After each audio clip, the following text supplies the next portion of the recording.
Okay, सो जय माता दी सभी को, जय माँ कालका। तो this is going to be the very first video on my channel. ये फर्स्ट वीडियोज़ में से एक है। तो इस वीडियो में हम डिस्कस करेंगे कि आप भगत कैसे बन सकते हैं। तो वो क्या चीज़ें हैं जिनको आप फॉलो करके भगत बन सकते हैं। तो देखो, मैं ये नहीं कहूँगा कि भगत बनना बहुत ईजी होता है या फिर आपने कुछ थोड़ी सी चीज़ें कर ली और आप भगत बन गए। मैं खुद ये कहूँगा कि अपने आप को हमेशा ये बताइए कि आप भगवती के सेवक हैं या किसी भी देवी देवता के सेवक हैं, ना कि भगत हैं। तो मैंने कुछ लिस्ट तैयार करी है। List in the sense that there are some notes हैं कुछ, ठीक है। तो उन पे मैं डिस्कशन करूँगा और जिनको बताऊँगा कि उन चीज़ों का आपको ध्यान ज़रूर रखना है। तो इसमें 7-8 चीज़ें हैं। तो let's start the video. So first is इष्ट देवता आपका। तो इष्ट देवता सबसे पहले क्या होता है? इष्ट देवता वो होता है जो कि आप मतलब मानने को तो आप 50 शक्तियों को मानते हैं, 50 देवी देवताओं को मानते हैं, बट एक जो सबसे श्रेष्ठ है आपके लिए, आपके नज़रों में जो सबसे सर्वोत्तम है, तो वो इष्ट देवता होता है। इसके ऊपर एक अलग से पूरी वीडियो मैं कोशिश करूँगा कि लेके आऊँ कि इष्ट देवता क्या होते हैं, कैसे उनका चुनाव किया जाता है। बट यस, आपके एक इष्ट देवी या देवता होने चाहिए भगत बनने के लिए, जिसकी सेवा आप नियमित तौर से कर सकें। अब फर्स्ट पॉइंट ये था। दूसरा पॉइंट जो कि बहुत इंपॉर्टेंट पॉइंट है, दूसरा पॉइंट है ब्रह्मचर्य। क्योंकि देखो, आप ऐसी चीज़ में जा रहे हैं जो कि पूजा पाठ से रिलेटेड है। आपको डेली बेसिस पे आपको पूजा पाठ करनी होती है इस चीज़ के लिए, और आपको पता है कि अगर आप भगत बनने जा रहे हैं तो आप अपनी लाइफ डेडिकेट कर रहे हैं उस देवी या देवता को। तो ऑब्वियसली ब्रह्मचर्य सबसे मेन इंपॉर्टेंट पॉइंट होता है जब आप किसी भी देवी या देवता की आराधना में जाते हैं। तो आपको अपना ब्रह्मचर्य जो है वो मेंटेन करके रखना पड़ेगा थ्रू आउट। अब देखो, ये बहुत गहराई की बात है कि सबको पता है ब्रह्मचर्य मेंटेन नहीं हो पाता है। आप नहीं ब्रह्मचर्य में रह पाते हैं हर टाइम हर समय। कोई बैचलर है, कोई किसी की शादी नहीं हुई है, किसी की शादी हो चुकी है, वो गृहस्थ में है, तो वो भी उसे गृहस्थ जीवन को भी निभाना पड़ता है।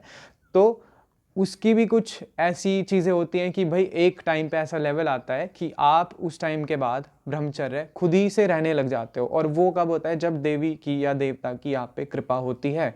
तो सबसे पहले आपको खुद अपनी तरफ से कुछ चीज़ें फॉलो करनी पड़ती है, अपनी तरफ से एफर्ट लगाने पड़ते हैं। बट जब कृपा आनी शुरू होती है उस आपके इष्ट देवी या देवता की, तो ब्रह्मचर्य बहुत फ्लो में होने लगता है। आपको एफर्ट डालने की ज़रूरत नहीं पड़ेगी। बट या टेस्ट उस टाइम में भी होंगे, परीक्षा उस टाइम में भी देवी देवता लेता है देखने के लिए कि कैसा है बंदा।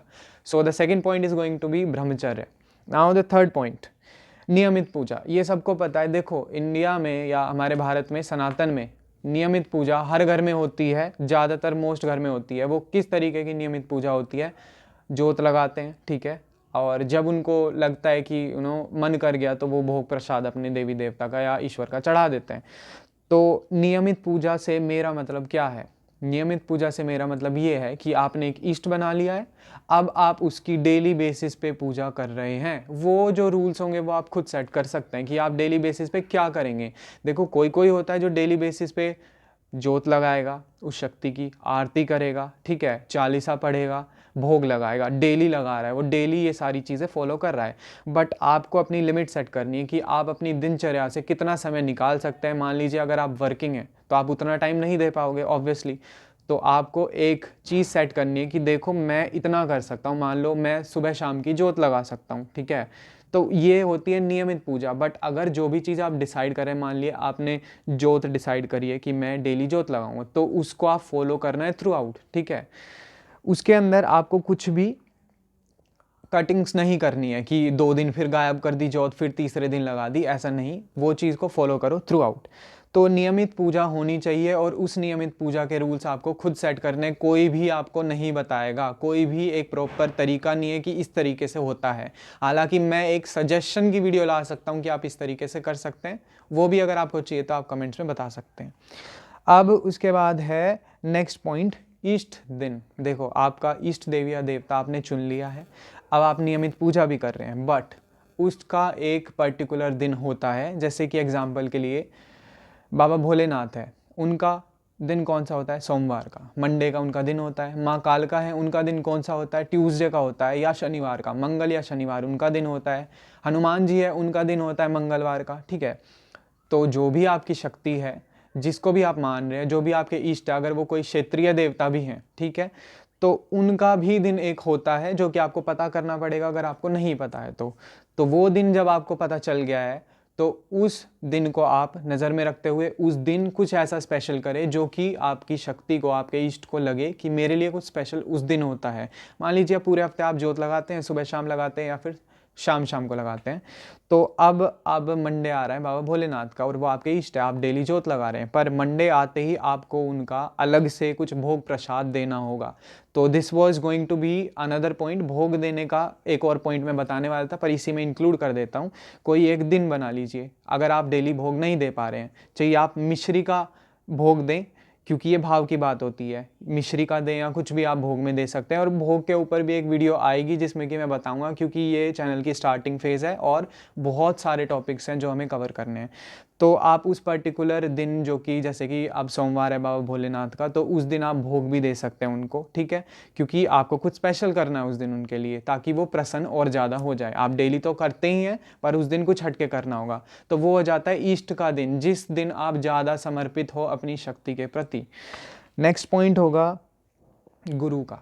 अब देखो, हमें सब ने यही सुना हुआ है कि देखो गुरु बहुत ज़रूरी होता है इस लाइन के अंदर। अगर आप भगताई कर रहे हैं, अगर आप भगत बनना चाहते हैं, चाहे आप में सवारी हाजिरी आ रही है नहीं, चाहे आप शक्ति रूप में उसको चला रहे हैं, बट आपको गुरु चाहिए ही होता है। अब कई लोग क्या करते हैं, मैंने भोलेनाथ को गुरु मान लिया है या मैंने और भी किसी शक्ति को गुरु मान लिया है, बट मेरा शारीरिक गुरु नहीं है, मतलब एक इंसान की फॉर्म में कोई गुरु नहीं बना रहा वो, और वो शक्ति को गुरु बना रहा है, ठीक है।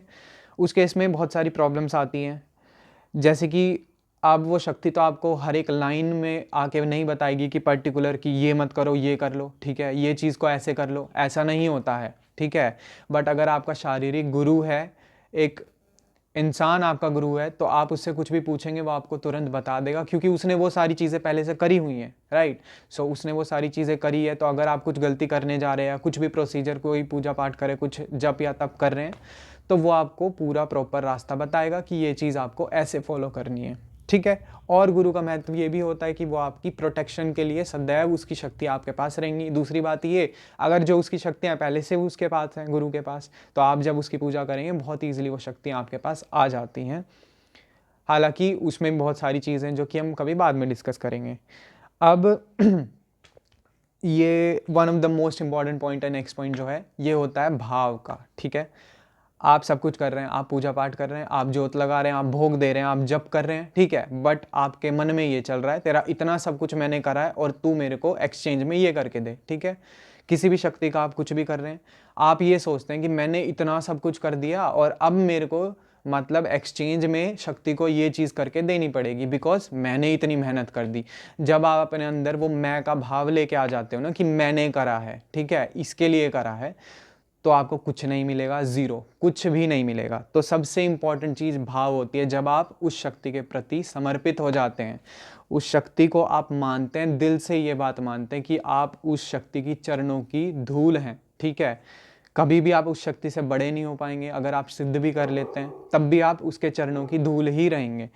तो ये भाव आपके अंदर रहना चाहिए हमेशा कि आप उस शक्ति के प्रति पूर्ण तरीके से समर्पित हैं।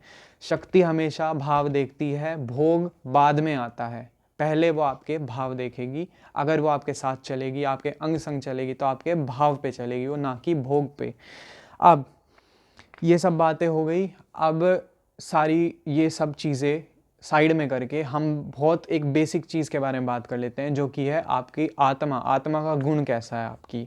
मान लीजिए आप सब कुछ कर रहे हैं, आप शक्ति के प्रति भी पूरा भाव दे रहे हैं और आप पूजा पाठ कर रहे हैं, जब तक सब कुछ आप कर रहे हैं, ठीक है, बट क्या है, आप बाहर निकले, ठीक है, आपने देखा आपके घर के बाहर एक कुत्ता बैठा है या फिर कोई गाय बैठी है, आपने भगा दिया क्योंकि आपके घर की एंट्री के पास बैठा था, या फिर आपको लगेगा कि मतलब कुछ भी कूड़ा करकट, यहाँ कुत्ते हैं तो खिना के चले जाएंगे या फिर कुछ भी हो जाएगा, तो आपने क्या करा, आपने उसको मारा और भगा दिया। आप कभी भी गाय को रोटी नहीं देते, आप कभी भी पक्षियों को दाना नहीं देते, आपने कुछ भी ऐसी चीज़ नहीं करी, कभी गरीबों को कुछ दान पुण्य नहीं करा, नहीं, ना ही कभी कभी सर्दी आ रही है तो उनको कोई कंबल भेंट करा। हालांकि सबकी हैसियत नहीं होती है, बट आपकी हैसियत है, फिर भी आप नहीं करते। कुल मिला के आप दान का काम नहीं करते, आप धर्म का काम नहीं करते। तो आप ये सब कुछ भी कर लो, कुछ नहीं हो सकता, क्योंकि आपकी आत्मा ही साफ नहीं है, आप उतना एक इंसानियत के प्रति समर्पित नहीं है, तो किसी शक्ति के क्या समर्पित होंगे। शक्ति ये चीज़ देख लेती है कि कितनी प्योरिटी इस बंदे की सोल में है, कितनी इसकी आत्मा साफ है। तो ये सारी चीज़ें थी, मैं एक बार जल्दी से रिकैप कर देता हूँ ताकि आपके लिए ईजी हो जाए। तो फर्स्ट, इष्ट देवता आपको जो है वो क्लियर कर लेना है, कौन है। ब्रह्मचर्य का पालन करना होता है, नियमित पूजा आपको करनी होती है। ईस्ट का दिन होता है, उस दिन कुछ स्पेशल करिए अपने उस इष्ट के लिए। उसके बाद जो भोग होते हैं उन पे ध्यान देना होता है बहुत ज़्यादा, क्योंकि भोग के ऊपर दूसरी वीडियो बनेगी, बट या भोग आपको देना होता है शक्ति का। भोग से बड़ा होता है भाव, वो भी आपको ध्यान में रखना। और गुरु बहुत जांच के परख के बनाना होता है, but yes, Guru is required in every way.